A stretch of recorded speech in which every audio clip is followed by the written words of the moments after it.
ئەو کاتی باست لەسەر بەخۆی کرد بابەتە چوونیە بوو لە لای بەڕێستانەوە وروژێنرا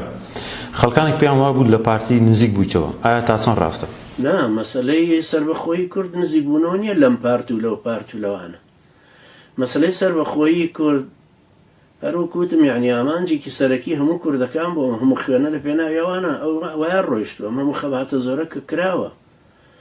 مەسەلە لەوە نیە لە پارتی نزیک بوو بێتینەوە نا هیچ شتێکی نەبووە و من بۆ خۆشم وەکو خێزان و کەسوکار و ئەمانە دایمە لە پارتیەوە نزیکتر بووین بە تەبیعەتی حاڵ وەک لە یەکێتی و یەکێتیش پارتی وەکو حیزبێکی لیبرال و قەومیتر دێتە پێشچاو یعنی ئەوە بەڕ و فاجر هەموو خەڵکێکەوە ئەزانێ بەڵام ئەوە معناویان نییە من نزیک بوومەتەوە لە پارتی لەبەرەوەی پارتی قەومیترە لە یەکێتی و پارتی هەدەفە گەورەکەی زۆرتر هەڵگرتویان ئەیوروژێنە یا تەرحیەکە زۆرتر لەسەر مستوای دەولی و لەسەر مستوای ئیقلیمی زۆرتر بە چاوی دراوسەکانیش و بە چاوی بەغدادیشە ئەداتەوە زیاتر لە یەکێتی هەر پێ لە خەونی شاعرە بەڵام بە تاکید ئێمە بە خەونی شاعری نابینین چونکە وتوشمانە پێشتر هەر کوردێک هەر جیهەتێکی کوردی دەوڵەتێکی کوردی ڕابگەێنێ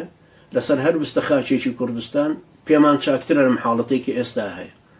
مەسەلەی دەوڵەتی کوردیش نابێت بێ بە مەتەڵ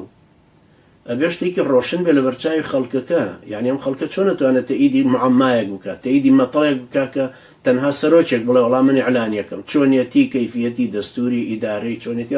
چۆنە ڕوا بەڕێوە